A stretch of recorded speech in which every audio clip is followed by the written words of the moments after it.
Última parte, então, sobre o contexto de Marcos. Vai falar agora sobre a ceia do Senhor, né? Então, Jesus ele manda agora 2 discípulos até a cidade. E eles, olha só que doideira. Jesus vai dizer para eles assim: olha, vocês vão ver um homem carregando um cântaro de água. E onde eles forem, vocês seguem ele. Quando eles estiverem entrando numa casa, vocês perguntem a ele onde é a sala de jantar para a ceia da Páscoa, né? E ali eles vão mostrar para vocês um cenáculo todo mobiliado, né? E assim aconteceu realmente. Eles foram, né, encontrar com esse homem, ele mostrou aonde, né, seria ali realizada a Santa Ceia. Jesus diz que há um traidor no meio deles. E ao contrário do que disse Mateus, agora Marcos relata que Mateus disse assim, olha, que um por um disseram assim, olha, por acaso sou eu, Senhor? Cada um colocando a culpa para si. Agora Marcos relata diferente, ele vai dizer assim, olha, que todos disseram assim, é certo que não serei eu. Então, né, olha as posições diferentes de cada evangelista. Jesus ceia com os discípulos e ele vai dizer assim, olha, eu não voltarei a beber do fruto da videira até que venha beber o vinho novo no reino de Deus. E aí eles cantaram um salmo e foram para o Monte das Oliveiras. Todos abandonaram Jesus para cumprir o que estava escrito. Olha, ferirei o pastor e as ovelhas serão dispersas. É isso que os profetas tinham profetizado. Depois da ressurreição, partirei rumo a Galiléia, Jesus dizia. Pedro vai dizer que ele não deixaria, né, que o Senhor morresse. Então Jesus ali, ele prediz que Pedro, olha, antes que o galo cante, né? Aqui Marcos vai dizer que antes que o galo cante uma vez, você vai me trair. E aí aconteceu que todos os discípulos, né, fizeram a mesma coisa que Pedro, né? Disse que não negariam ele e tudo mais. Quando ele chegou no Getsemane, né, Jesus chamou os 3, né, Pedro, Tiago e João, para ir orar. E aí Jesus foi orar adiante dos 3 e disse assim, olha, todas as coisas são possíveis para ti, Senhor. Afasta de mim esse cálice. Contudo, seja feito o que tu queres e não a minha vontade. Então, né, Jesus orou dessa forma e ele volta, né? Quando ele volta, ele esperava que os discípulos estivessem orando e os discípulos estavam dormindo, né? E Jesus faz isso por 3 vezes e por 3 vezes ele encontra os discípulos dormindo. Então, nisso, pela terceira vez, Jesus vai dizer assim, olha, o traidor se aproxima, então ele sai.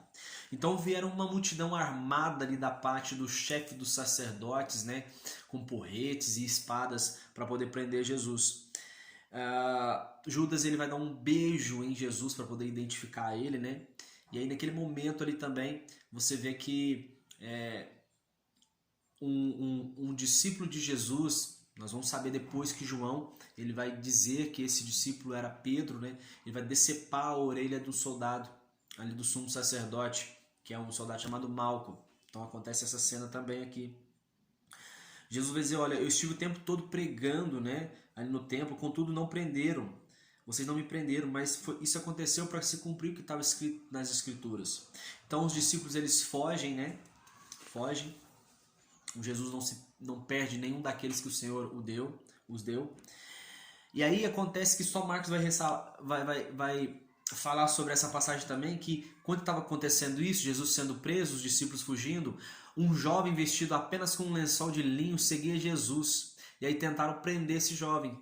Só que aí, quando eles foram pegar o jovem, eles pegaram só aquele lenço que estava sobre aquele jovem, e aí ele fugiu desnudo, né? Então, ninguém se sabe quem era esse homem. Alguns vão dizer que é o próprio evangelista Marcos, né? Mas não se sabe ao certo quem era esse rapaz. Diante do sumo sacerdote, né, Pedro o seguiu.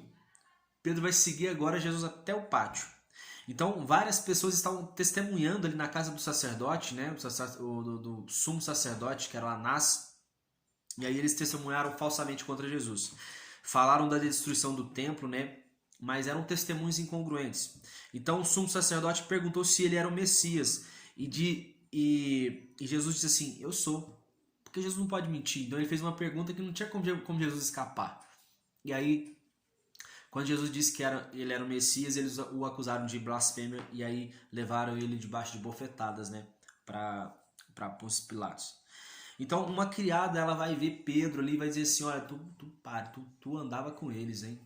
E aí depois essa mesma criada, né, uma moça, ela vai ver de novo Pedro e vai dizer assim, olha, tu estavas com eles. E aí por uma terceira vez, Pedro estava ali numa fogueira e de repente aqueles homens também identificam Pedro e Pedro vai dizer assim, olha, eu juro que eu não conheço esse homem. Mas naquele momento o galo canta, e quando o galo canta, Pedro lembra das palavras de Jesus e aí ele cai em prantos, né, e chora amargamente. Pronto, agora Jesus está diante de Pôncio Pilatos, né? E aí Jesus fica em silêncio diante de Pilatos. Pilatos fica intrigado, né, com aquilo, dizendo, olha, eu tenho poder para poder te soltar e tenho poder também para poder te prender. Mas isso não intimidava Jesus, né? Jesus sabia que era a vontade de Deus ali. E aí acontece que Pilatos vai dizer que, olha, é comum soltar aqui na Páscoa, né, um preso. Então eu vou... Porque Pilatos estava querendo, na verdade, era que eles escolhessem Jesus para serem soltos, porque ele não estava encontrando motivo algum para poder condenar Jesus. Só que o povo, né, incitado ali pelo chefe dos sacerdotes, começou a gritar entre Jesus e Barrabás. Eles começaram, pediram para soltar Barrabás e pediram para crucificar Jesus. Vestiram então, Jesus agora foi condenado agora para ir para a crucificação. E eles vestiram ele com um manto com púrpura e coroa de espinho. E espancavam e cuspiam sobre ele, né? E ajoelhavam diante de Jesus, lhe rendendo falsa adoração. Então, Jesus indo agora carregando ali as traves da sua cruz, aparece um homem chamado Simão, da cidade de Cirene. Ele estava voltando do seu trabalho e aí agora os soldados ali obrigam ele a carregar um pedaço da trave da cruz. A cruz, né? A cruz que nós vemos, ela é assim, né, atravessada uma em cima da outra, mas a cruz romana, pelo que a história indica, ela era desse jeito, assim, era um T, né, e não na verdade desse jeito, um T assim. Tá, então tinha duas partes ali, uma parte Jesus estava levando, outra parte Simão Cirineu estava levando. E aí os guardas eles vão dar vinho com azeite, né, para Jesus, mas Jesus não bebe. Eles jogam sorte sobre as vestes de Jesus para cumprir aquilo que os profetas já tinham predito. E aí às 9 horas da manhã começa a crucificação de Jesus. E cumpriu-se o que foi escrito pelas Escrituras, né? Que ele foi contado entre malfeitores, porque haviam 2 ladrões ao lado de Jesus.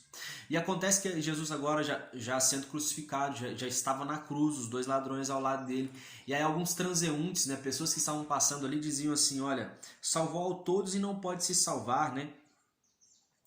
Os mestres da lei passavam e diziam isso, olha, curou doentes, mas não pode curar a si mesmo, salvou a tantos e não pode se salvar. E aí Mateus, né, relata sobre os ladrões, que os ladrões insultavam.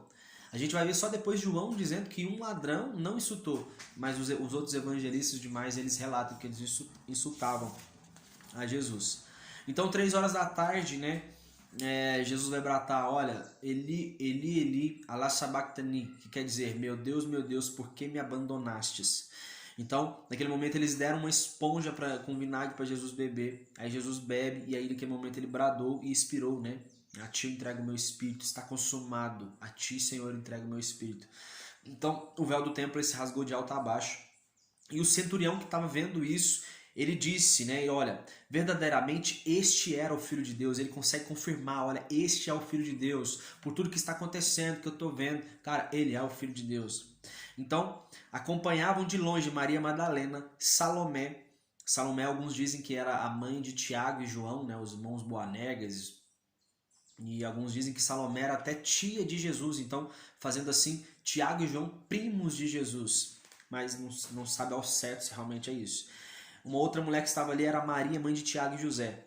E muitas outras mulheres estavam ali presentes. Só Marcos relata isso, que muitas outras mulheres estavam ali presentes também. É curioso isso. Muitos falam só sobre Maria Madalena, Salomé, essa Maria, mãe de Tiago e José também, mas que havia muitas outras mulheres, só Marcos relata. Então José de Arimateia, que ele era membro do Supremo Tribunal dos Judeus, ele solicitou a Pilatos o corpo de Jesus. Então Pilatos assim concedeu, né? E eles foram depositar Jesus no sepulcro. E Maria Madalena e a Maria, mãe de José, voltaram onde Jesus tinha sido sepultado. Maria Madalena, Salomé e Maria, mãe de Tiago, foram ungir o corpo de Jesus na manhã de domingo. No outro dia foram ali, né? Ungir o corpo de Jesus. E aí quando elas chegaram, viram a pedra do sepulcro removida. E elas viram um jovem com uma túnica branca sentado ali ao lado do túmulo de Jesus. Então o jovem disse, olha, ele ressuscitou. Aleluia, ele ressuscitou e disse para elas falarem isso aos discípulos. Então Jesus apareceu primeiro a Maria Madalena e ela fala aos discípulos, mas eles não acreditaram em Maria Madalena. Maria da Madalena é a primeira que vê Jesus. Jesus aparece primeiramente para ela. Ela conta para os discípulos, mas eles não acreditam nela. Então Jesus apareceu aos outros dois discípulos, né? Provavelmente os dois discípulos aqui que caminhavam em sentido a Emaús. Informaram os demais, mas ainda não creram. Então eles não acreditaram no testemunho de Maria Madalena, não acreditaram nos dois discípulos que estavam a caminho de Emaús. Então Jesus ele vai aparecer aos 11 discípulos, que Judas tinha morrido, aparece aos 11 discípulos ali na casa. E ele repreende porque eles não creram no testemunho de Maria nem dos dois discípulos no caminho de Emaús. E Jesus vai dizer ali para os discípulos, olha, proclamai o evangelho a toda criatura, e quem crer e foi batizado será salvo. E esses sinais vão acompanhar aqueles que crerem, né? Já caminho aqui para o final. Eles vão expulsar demônios, novas línguas falarão, pegarão em serpentes, se beberem algo mortífero não morrerão, e eles vão impor a mão sobre os enfermos e eles serão curados. Então, depois disso, Jesus é elevado aos céus e assentou à direita de Deus. Os discípulos saíram e pregaram por toda parte, o Senhor cooperava com eles, confirmando-lhes a palavra com sinais que os acompanhavam. Então, a gente termina esse belíssimo livro, esse evangelho aqui de São Marcos, grande Marcos aí, que não foi uma testemunha ocular de Jesus, mas que trouxe passagens que só está descrito no seu evangelho. Não tem que muita coisa, né? Foi que Deus ele deixou assim de forma particular para cada um desses evangelistas, né? Que hoje a gente tem o prazer de ter todas essas histórias, não somente histórias, né, ao nosso alcance, mas também assim palavras que geram vida em nossas vidas. Que Deus, né, possa nos abençoar com essas palavras que o Senhor tem ministrado aos nossos corações. E em nome de Jesus, cada um seja tocado pelo Espírito Santo onde estiver, em nome de Jesus. Amém. Um abraço e fiquem com Deus.